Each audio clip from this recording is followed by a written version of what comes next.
제가 인디 음악을 좋아해서 사실 혁오라는 밴드, 네네. 새소년이라는 밴드 다 제일 처음에 그러니까 처음 미국 공연 늘 때 항상 기획을.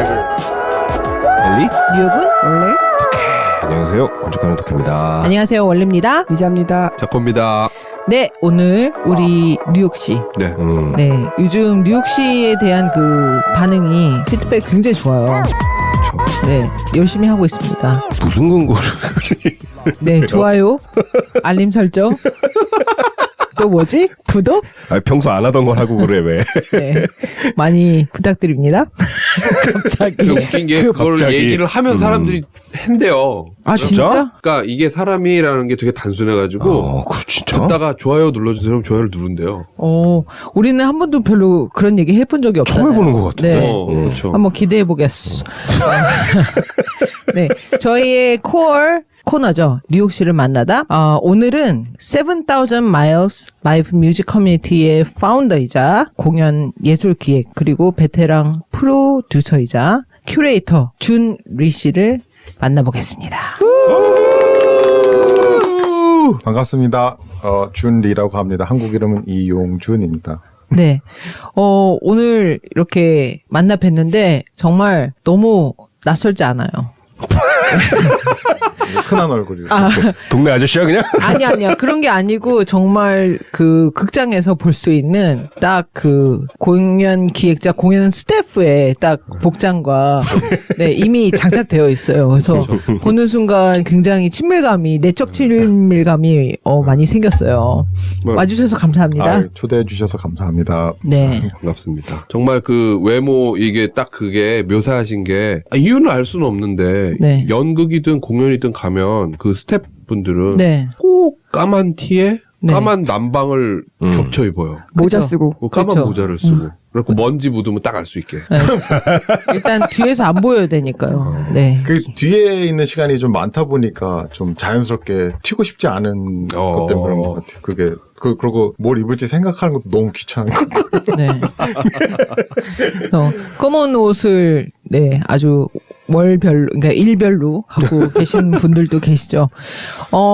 일단은 이 7,000 마일 라이브 뮤직 커뮤니티에 대해서 한번 여쭤봐도 될까요? 네, 뭐 저는 원래 이제 회사 다니던 사람이었고요. 이제 아. 학부는 뭐 그냥 경영대 나와서 네. 그 뭐 할지 모르면 이제 뭐 나중에 회사라도 가야지 해서 그런 마음으로 경영대를 갔는데 이제 사실 직장 생활을 계속 오래 하다가요. 뭐 오래라 봤자 뭐 한 8년, 7년, 8년 이런저런 일 하다가 이제 사실 이제 이 입문을 하게 된 것은 이제 저는 어렸을 때 원래 재즈를 굉장히 좋아했던 사람이에요. 네. 그래서 중학교 때 그 뭐 빌리 할리데이라는 분의 이제 음악을 이상하게 중3 때, 중2 때 그 아마 감수성이 되게 풍부했을 때 중이병을 같은데 건드렸군요. 네, 네. 빌리 할라데이가. 보통 그때 락이 친구들은 건드렸는데 그쵸. 저는 재즈가 저를 좀 건드려서 그때 그 지금 색소폰 하시는 이정식 선생님 네. 네, 그 선생님께서 그 93.9 기독교 방송에서 그분 그 아드님 한번 뵌 적. 예. 그분도 이제 연주자시고 그래서 그분이 하시던 영시의 재즈 밤 12시에 네. 이제 그걸 청취하면서 그냥 이렇게 혼자 이게 약간 독학하듯이 계속 음악들을 이제 알아갔고요. 예. 그래서 그게 가장 시작이에요. 그래서 거기 있는 뭐 김현준 작가님이라는 분도 굉장히 지금 씬에서 뭐 유명하신 분이 공감 PD도 하시고 막 이제 스페이스 공감. 네네네. 그래서 이제 막 그 당시 때 뭐 공개 방송하고 그러면 이제 고등학교 때 뭐 이제 공부 안 하고 가서 공개 방송도 보러 다니고 이제 맞아.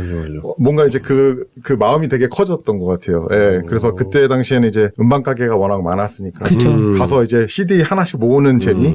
그리고 옛날에 한국에서는 그 컴필레이션 앨범 너무 좋았죠. 네. 그러니까 왜냐면 이제 데츠 와라이 콜드. 그죠.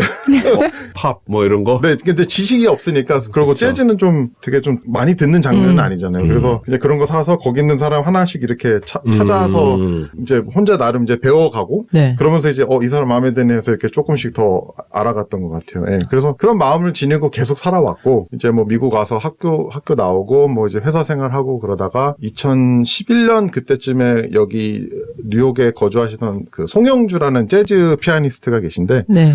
뭐 한국에서 지금 교수도 하시고 뭐 워낙 이제 한국에 아마 재즈를 들으시는 분들은 다 아실 만한 재즈 피아니스트세요. 송영주 씨. 그리고 여기서도 오래 사셔가지고 사실 교회 음악 쪽에서도 영향력이 이제 커서 이제 그쪽 반주를 하시거나 했던 분들은 다 아는 분인데 네. 이제 그분 음악을 한창 이제 미국에서 학부 다닐 때 좀 열심히 들었었는데 근데 우연한 기회에 보니까 그분이 이제 뉴욕에 좀 살고 계셨어요. 네. 근데 뭐 제가 사실 그분을 접촉한 방법이 좀 웃기긴 한데 제가 출장을 다니다가 페이스북에서 그냥 팬이라고 메시지를 보냈어요. 네. 송영주 씨한테요. 네. 제가 그때 약간 눈이 돌아왔던 것 같아요. 네. 그냥 그러니까 이제 뭐 아이돌 좋아하듯이 네. 저에게는 이제 그분들이 저의 약간 스타 이런 게 있어서 모르겠어요. 그냥 출장 다니다가 호텔방에서 심심해가지고 이제 페이스북으로 메시지 보내서 안녕하세요. 뭐 음악 좋아하는 뭐 한번 뵙고 싶어요. 뭐 그냥 이런 식으로 해서 포트리에서 이제 쌀국수를 한번 먹고 그래서 그렇게 친분이 생겨가지고 오. 그냥 그렇게 친분이 생겼죠. 뭐 저는 이런 뭐 회사를 하겠다 이런 계획도 전혀 없었고. 아, 그러니까 와. 일반 회사 다니던 시절에 네네네. 일반 회사 저는 출장 다니면서 이제 저녁에는 거기 있는 재즈 클럽 가고 좀 막 이랬었거든요. 네. 그러니까 나름 이제 제가 좋아하는 여가 생활도 해야겠다 해서 막 좀 그런 식으로 하다가 그분이랑 이렇게 처음 연락이 돼서 와 내가 진짜 좋아하던 분을 만날 수 있다니 그래서 이제 뉴저지에서 만나고 근데 제가 그 당시 때 이제 회사 다닐 때 제가 이런 음악을 좋아하는 걸 알던 친구가 여기 뉴욕의 그 블루노트 재즈클럽에 네. 거기 이제 그 친구도 교포였는데 자기 뭐 거기서 재무 회계하는 친구 한 명 안 돼요. 친구 하고 싶냐고 그래서 아 뭐 좋지 그래서 이제 어떻게 친구를 하게 됐는데 얘기하다 보니까 뭔가 여기서 공연을 해볼 수 있지 않을까라는 생각이 들어서 얘기를 하다 보니까. 그러니까 그 당시 때만 해도 2012 뭐 그때만 해도 지금은 시대가 많이 변했지만 그때만 해도 이제 한국 컨텐츠 자체가 그렇게 깊이 들어가 있는 상황도 아니었고 그래서 그쵸. 특히 블루노트 같은 경우는 좀 뭐 그 재즈 하는 사람들에게 있어서는 좀 성지 같은 그렇죠. 곳이었거든요. 근데 뭐 그런 뭐 대단한 뭐 이런 거라기보다는 저는 그냥 제가 좋아하는 분을 어떻게 여기 연결시켜드릴 수 없을까 해서 그분을 처음으로 이제 거기 공연을 올리게 됐고 이제 아 진짜 그러니까 네. 소개를 해서 네, 제가 지금 말하자면 그 기획이란 거를 하게 된 건데. 블루노트에 있는 재무 회계 아는 사람을 통해서 다행히 그 친구가 교포였어가지고 뭔가 그 친구도 마음에 자기는 음악은 모르지만 그래도 어떻게 한국 사람이랑 연결이 되고 싶다는 마음이 그래도 있었던 것 같아요. 그게 고맙죠. 제인이란 친구였고. 그래서, 그렇게 해서 공연을 그냥 하게 됐어요. 와. 일요일 날, 뭐, 보통 말하는 정규 타임은 아니지만 그래도 일요일 날 그 프로그램에 들어가는 것도 지금 생각해보면, 쉽진 않은 거였구나. 그쵸. 예. 블루노트. 네네. 그러니까 뭐 아다리가 맞아 떨어졌다 해야 돼. 그래서, 예. 진심이 통하다고 아름답게 포장할 수 있겠죠. 그죠. 아다리가. 저는 그냥 진심으로? 그냥 그 사람이 그 무대에 서는 걸 그냥 보고 싶었던 네네. 것 같아요. 뭐 전혀 뭐 어떠한 뭐 기대나 결과 돈이나 네, 이런 전혀 거 아니었고요. 기대 예, 없이. 예. 전혀 아니었고. 그래서 그냥 그게 제가 이제 입봉했다는 거예요. 네. 그게 그 아다리 기획 아니 7천 마일스의 시작이었던 거예요. 네네. 뭐 그때는 뭐 그런 회사 이름도 없었고 그냥 개인이 그냥 그런 식으로 어떻게 했고 그 다음에 그 가을에 이제 추석 때 좀 기회가 돼서 그분을 좀 다시 평일 이제 레귤러 타임에 뭔가 좀 세울 수 있는 기회가 좀 다시 그분이라 하면 그 성영주 송영주 네. 피아니스트님을 그분을 좀 세우고 근데 이제 보통 재즈 클럽 가시면 아시겠지만 좀 세트가 2개 정도 있거든요. 뭐 좀 저녁 이브닝에 좀 2세트. 그래서 둘 다 조금 하기엔 아직 뭐 이렇게 표를 아무래도 티켓 파워가 비즈니스가 네. 이제 뭔가 이제 생각을 안 할 수가 없으니까요. 제가 그걸 뭐 이렇게 깊이 생각한 건 아니지만 그냥 좀 쉽진 않겠다. 그래서 거기서도 좀 원한 게 조금 다른 사람을 좀 그럼 하면 어땠을까. 그래서 제가 저녁 시간에 이제 첫 타임에 송영주 씨를 하고 두 번째 타임에 이상민이란 드러머. 옛날에 혹시 그 긱스라고 알죠. 네, 그 정원영 한성원 선생님 이적 씨 그다음에 정재일 씨 지금 뭐 너무나 유명한 음악 감독 그때 이제 천재 드러머라고 했던 분이 이제 이상민이란 드러머였고 저한테 전 친한 형인데 그 형도 그 당시 때 이제 여기에 이제 뉴욕에 살고 있었어요. 근데 송영주 씨가 하던 공연을 갔는데 우연히 이제 그 형도 거기 상민 씨도 와 있었어요. 그래서 이제 처음으로 이제 인사를 하게 됐어요. 근데 저는 고등학교 때부터 제가 드럼을 쳐서 한국의 그런 드러머들에 대해서 저는 알고 있었거든요. 그러니까 저한테는 되게 저는 어렸을 때 긱스 공연도 가봤었거든요. 그러니까 그 정재일이란 그 어렸었던 사람과 그 이상민이라는 사람, 그 무대에서는 나보다 나이도 그렇게 얼마 차이도 안 나는 대단하다. 근데 그 사람을 이제 직접 뉴욕에서 만나게 되고, 그 생각해보니까 그 사람을 올리면 어떨까. 그래서 그 약간 이제 송영주 한 타임, 이상민 한 타임에서 그때 추석 때 블루노트에서 다시 공연을 하게 됐는데 그때가 조금 더 기획자 느낌으로 다가섰던 것 같아요. 그때 당시에 왜냐면 뭐 홍보나 이런 것도 제가 전혀 소스도 없고 뭐 아는 게 없으니까 그래서 문화원이라는 네. 데도 어떻게 처음 여기 뉴욕 한국문화원에 그때 어떻게 그냥 연락해서 아는 분 통해서 이제 소개를 받아가지고 뭐 이런 공연 기획하는 사람인데 조금 홍보 같이 도와주세요 뭐 이런 얘기도 하고 그다음에 한창 그때 뭐 여기 지금도 있는지 모르겠어요. 뭐 그 헤이 코리안 네. 이런 거 얘기해도 되나요? 그거 해도 되죠. 네. 뭐 저희가 뭐 공영방송도 방송 보면 막 이런 거. 네, 그런 거. 예, 그래서 헤이 코리안도 막 연락을 해서 뭐 광고도 보니까 하고. 게시판 이런 게 있더라고요. 그래서 네, 거기 막 올려보고 그러니까 그냥 회사원인데 그냥 이거 다 회사 다니는 중에 그럼 예, 그렇게 한 그런 거 거예요? 계속 다녔어요, 저는. 예, 2012년에 그렇게 시작해서 2014년까지는 계속 그래도 회사원 생활을 계속 했고요. 예. 사실 그게 어떻게 보면은 지금까지 이렇게 이 일을 하고 있게 된 계기가 됐고 그 당시 때는 좀 그게 한국 체육 커뮤니티에서 되게 좀 화제가 됐던 것 같아요. 아, 우리나라 그럴만도 하죠. 예, 진짜 우리나라 그렇죠. 사람이 드디어 이제 뭐 입성을 블루노트에서 했다. 예. 블루노트에서 네, 그러니까 지금도 사실 거기에 쓰는 게 쉽지 않아요. 이게 더 어떻게 보면 더 어려웠다고 볼 수도 있는데 그때 이제 그런 계기로 인해서 조금 알려지고 그 다음에 이렇게 뭔가 이렇게 연락이 오는 거죠. 이제 특히 이제 연주자분들이 뭐 여기 뉴욕에 뭐 오고 싶으면은 뭐 이렇게 연락을 주시는데 그것도 너무 신기했고 제가 뭐 이거를 막 업으로 헬라 같은 사람도 아니고 그래서 그렇게 됐고 뭐 그 이후에 뭐 정말 다양한 아티스트들의 공연을 기획할 기회가 생겼는데 지인이기도 하고 좀 여러 번 많이 했던 분이 나윤선 씨라고 이제 저 나윤선 씨 너무 좋아요. 나윤선 씨, 네, 네. 네. 그분 1집을 갖고 있는 사람 많이 없잖아요. 많이 없을 네. 거예요. 이제 저 있어요. 귀한 앨범이죠. 네. 그죠. 그분도 사실 이제 뉴욕에 처음에 공연을 그 제안을 제가 오히려 받아가지고 연락이 갔군요. 네, 한국에서는 재즈 하시는 분들 사이에서 공연하려면 준한테 연락해봐 이러는. 그쪽 계열에 있는 분들한테는 조금 그렇게 약간 입소문 같이 났던 것 같아요. 그래서 네. 뭐 지금은 다 너무 이제 잘 아는 분들이 됐지만 그때 당시에 아무것도 모르는 저는 제 입장에서는 이게 도대체 뭐지 왜 연락을 주지 그랬던 것 같고. 그죠. 나윤선 씨 같은 경우에는 유럽에서 완전 네. 디바인데. 네. 근데 네. 저도 근데 사실 나윤선 씨 음악을 그때 그렇게 막 듣지는 않았어요. 저는 네. 대학교 다닐 때 너무너무 그죠. 좋아했거든요. 이제 또 아시던 네. 분들은 또 옛날부터 이렇게 좋아하시던 그래서 나윤선 씨의 뉴욕 첫 공연을 첫 공연은 아니었고 근데 클럽에서 또 만드는 공연. 네네. 근데 그때 당시만 해도 나윤선 씨 음악 같은 경우는 사실 유럽 음악이 강하잖아요. 그렇죠. 그러니까 아주 강하죠. 뉴욕에서 생각하는 이제 재즈는 아니잖아요. 지금도 여전히 뭐 좀 다른 결의 그런 음악이지만 그때는 또 베뉴들에서 봤을 때 또 이거 뭐야 아마 좀 이런 것도 있었고 그래서 블루노트에서 하고 싶었지만 못하고 결국 그러면서 제가 다른 공연장들을 이제 한번 찾아봐야겠다 해서 그때 당시에 라구드 뮤지컬이라고 지금은 좀 없어졌어요. 코비드 지나서 거기에 이제 어떻게 연결이 돼서 거기서 이제 나윤선 씨 공연을 거기가 한 200명 정도 들어가요. 스탠딩이에요. 예. 근데 지금 생각하면 참 재밌긴 한데 거기서 공연을 하게 됐고 뭐 그 다음에는 또 이제 조금 투어 같이 만들어서 블루노트에서 그때 다시 공연을 하고 결국은 블루노트로 뭐 DC도 가고 막 이렇게 조금씩 그러니까 이게 뭐 기획이 막 뭐 알아서 한 건 아니고요. 그냥 하나씩 그냥 하다 보니까 그러면 2019년에 블루노트에서 한 나윤선 씨 공연은 혹시 준 씨가 하셨나요? 그 나윤선 씨가 했던 거 여기서 했던 건 다 제가 아 진짜요? 다 왜냐면 우리 갔었는데. 그럼 가가지고 네. 그 뒤에 이러고 있었을 거예요. 아 진짜요? 가가지고 그때 봤네. 자주 본 얼굴. 그리고 그 다음에 뭐 인사하고. 조스팝스에서도 하셨잖아요. 네, 조스팝에서도 그때도 갔었었어요. 그거 좋아하시네요. 네. 자주 가고 네. 술 먹고 그때 이제- 네, 저 같이 술. 네. 뉴욕에서 뛰어댕기고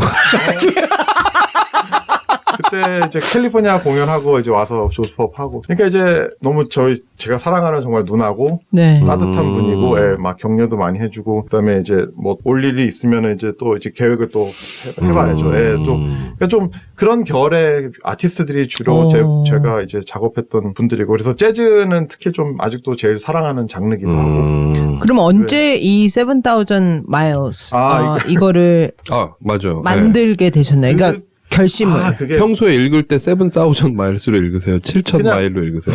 한국 분들은 그냥 7,000 마일스 그러시고 저는 그냥 7,000 마일스. 근데 이게 저도 정확히 기억은 안 나지만 그냥 하다 보니까 이거 뭔가 페이먼트도 받고 이러려면 뭔가 회사가 있긴 있어야 될 것 같아서 그럼 어떻게 해야 되지? 해서 그냥 찾아봤죠. 뭘 설립을 해야 된대. 그래서 그래서 사실 그냥 그렇게 해서 설립한 거고, 뭐, 원대한 비즈니스 프로그램, 뭐, 이렇게 플랜이 있었던 건 아니고요. 그럼 왜 하필이면 7,000이에요? 아, 그래서 그때 딱 들었던 생각이 아무래도 저는 7천만 땡겨달라고. 7천만 원만 주세요. 마일스 데이비스 7,000명 만들기 프로젝트 뭐 이런 거 아니에요? 되게 막 비슷해. 진짜요? 진짜요? 그렇게 썰렁한 생각을 했다니. 정확히는 아니지만 그냥 1차적으로 저기 한국이랑 뉴욕 거리가 대충 6,800마일 정도인데 이거에 좀 교류라는 걸 좀 그게 있구나. 하고 싶었던 것 같아요. 그래서 네. 교류의 의미로 7천이 좀 상징성이 있다고 저는 생각했고, 말씀하신 대로 마일스는 제가 마일스 데이비스를 굉장히 또 좋아했는데, 뭐 연주자로서도 너무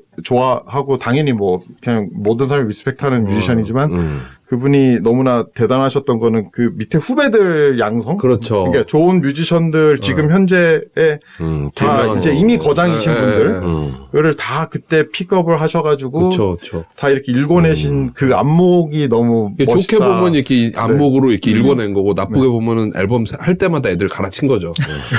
치코리아 한번 써먹고 절로 가. 잘 아시네요. 이러고 뭐. 잘하는 애들 계속.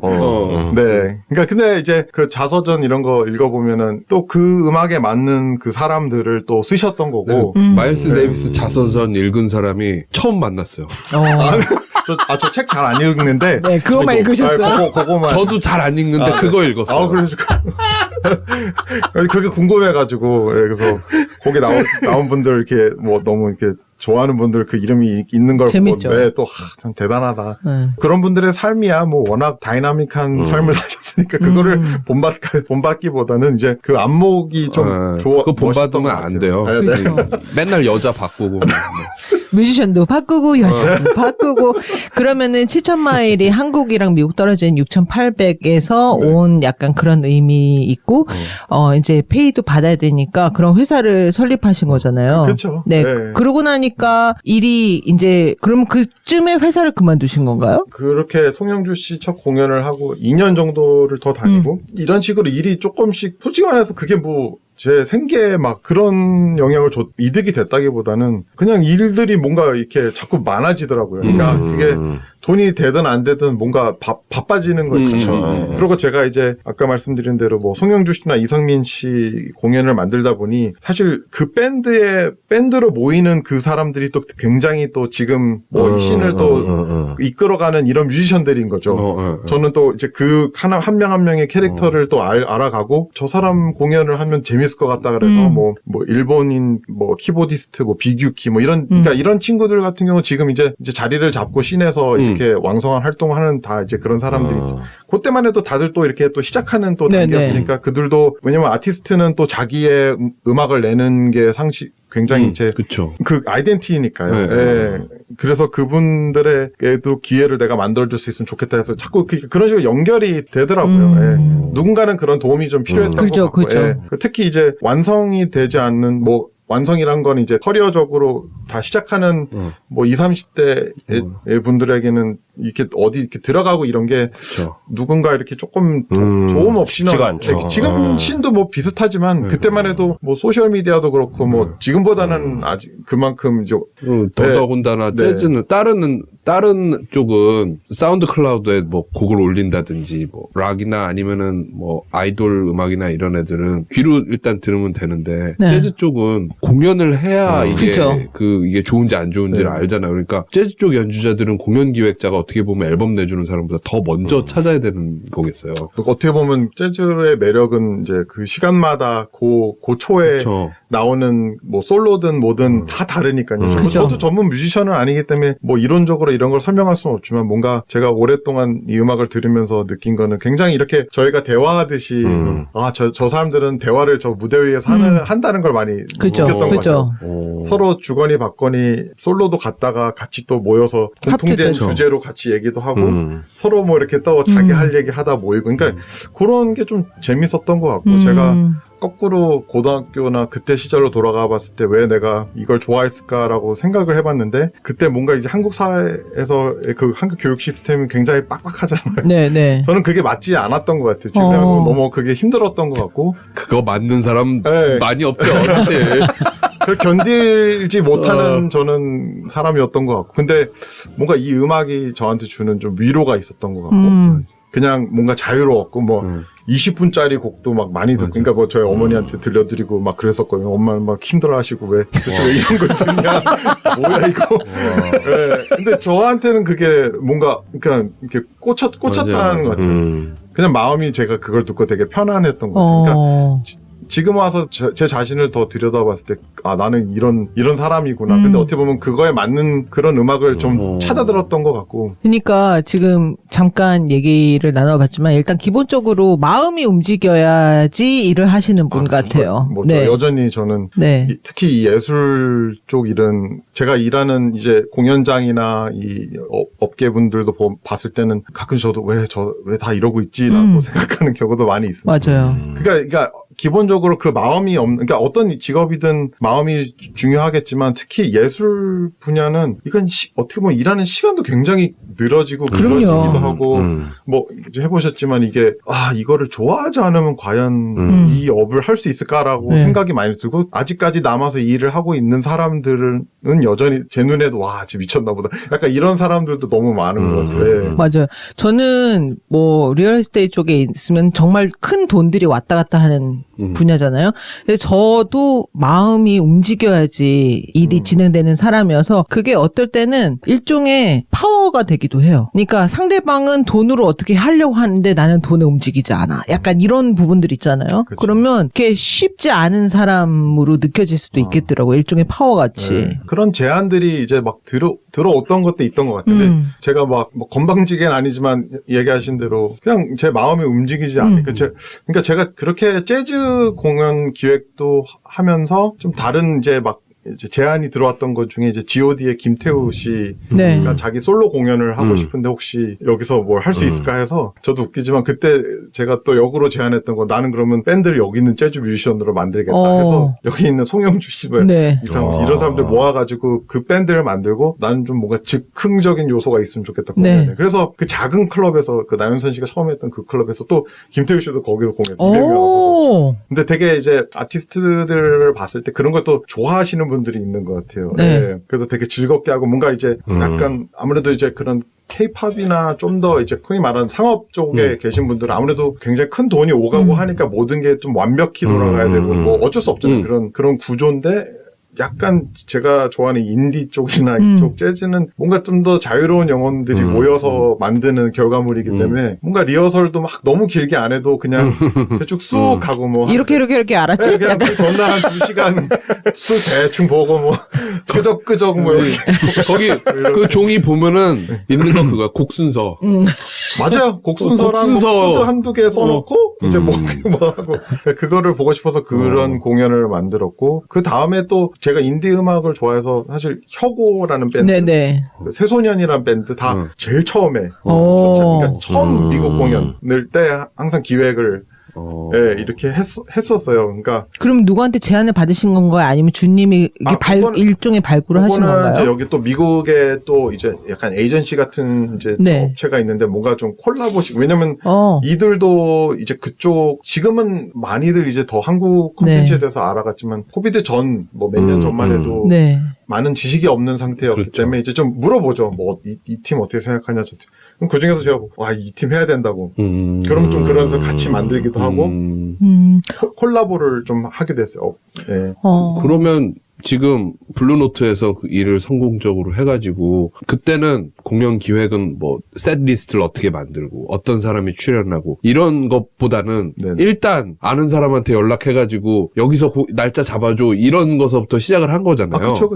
이제 그러면서 이제 점점 컨텐츠를 누구랑 어떻게 누구랑 매치시켜서 이렇게 매치메이커처럼 이렇게 하고 점점 깊이 들어가는 점점 거죠. 이렇게 되고 그러니까 이게 어디서 뭘 배웠다라기보다는 정말 현장에서 너 알아? 전화해? 막 이렇게 해갖고 거기서부터 시작된 거잖아요. 네네네.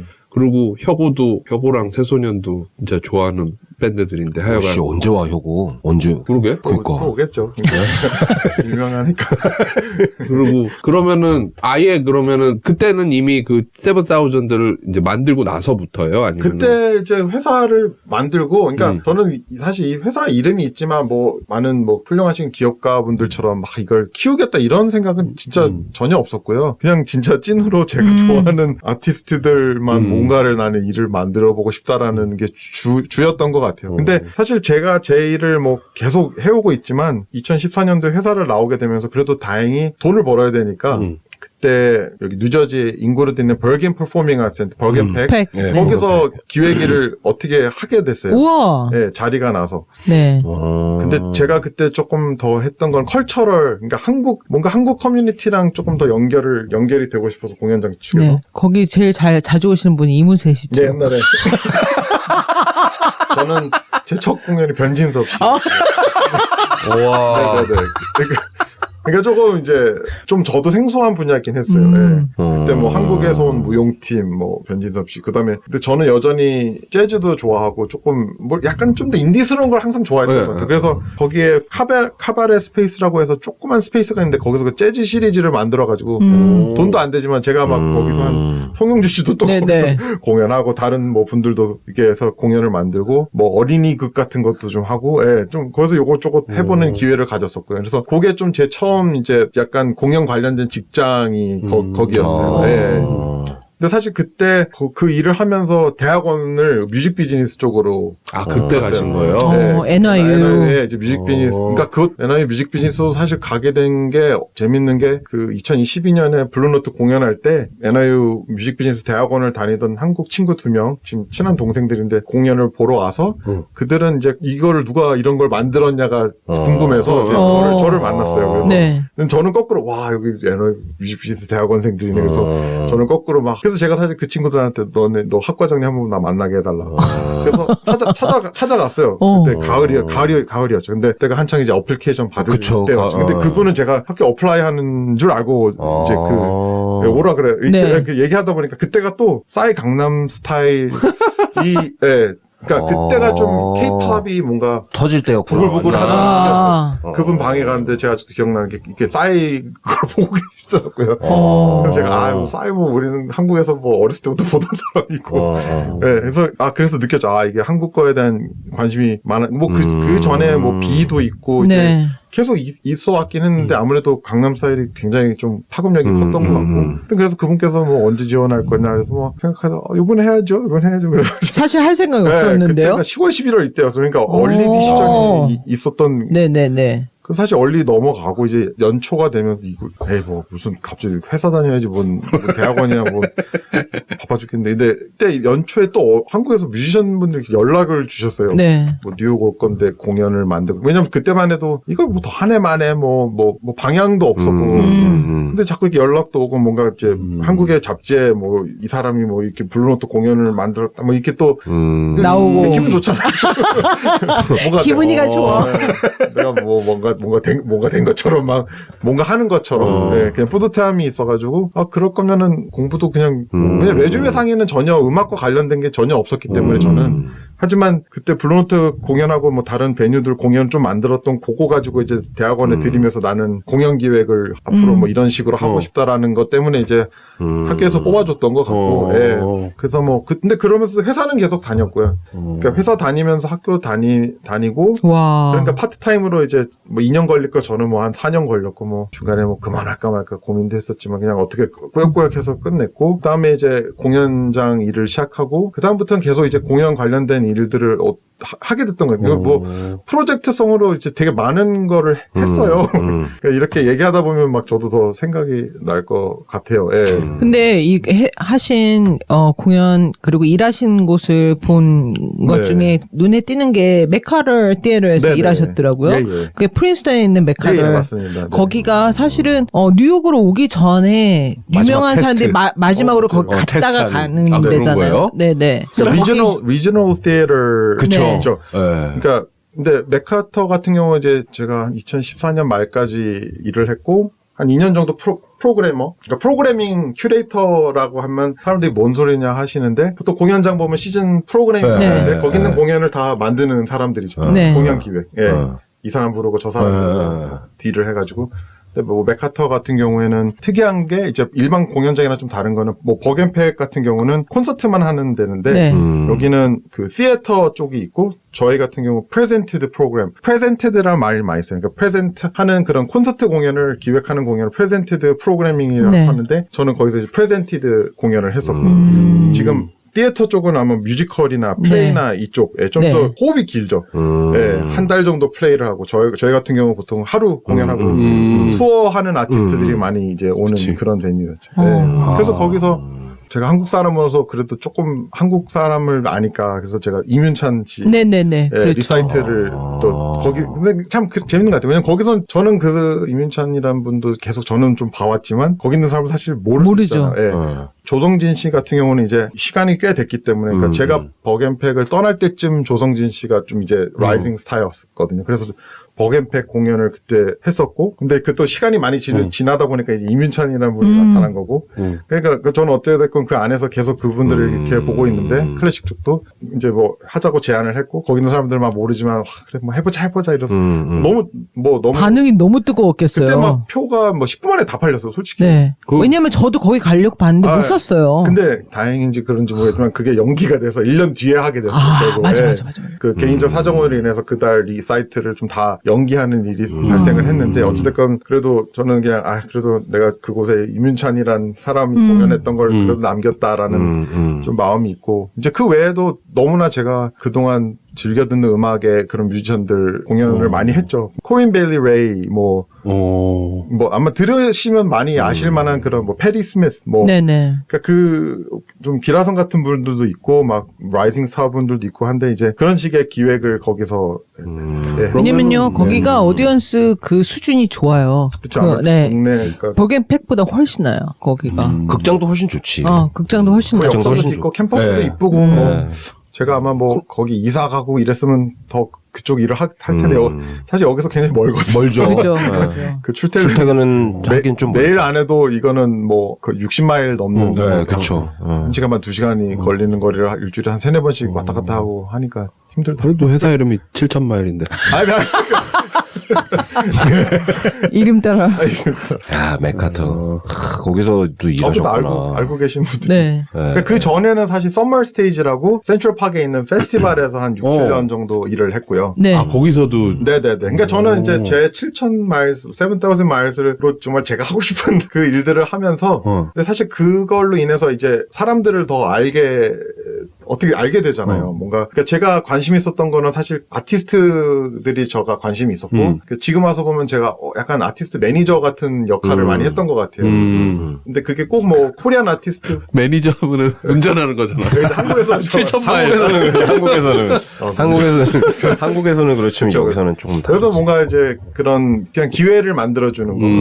그러니까 이제 뭐 그게 흑인 친구도 있고 뭐 일본인 친구도 있고 대만 친구도 있고 그러니까 제 귀에 막 너무 좋은 음악들을 발표하는 사람들하고 계속 일을 하고 싶었고 그들도 뭐 기쁘게 저랑 이제 이런저런 작업들을 많이 해왔고 근데 그런 친구들하고 작업함으로써 뭔가 저는 그런 베뉴들 공연장 그다음에 페스티벌 이런 데 사람들을 더 알게 됐고 사실 막연히 대학 졸업할 때는 저는 음악 쪽 일을 제가 그러니까 막연히 해보고 싶다는 생각을 했지만 뭐 여기서 경영대에 나오신 분들 다 알겠지만 리크루터 중에 음악 관련된 리크루터는 정말 올 일도 없고 어떻게 연결고리가 없으면 뭐 어떻게 찾지도 못하겠고 그래서 사실 어떻게 8년, 9년 그 시간은 그냥 일반 회사원으로 살 수밖에 없었던 것 같고.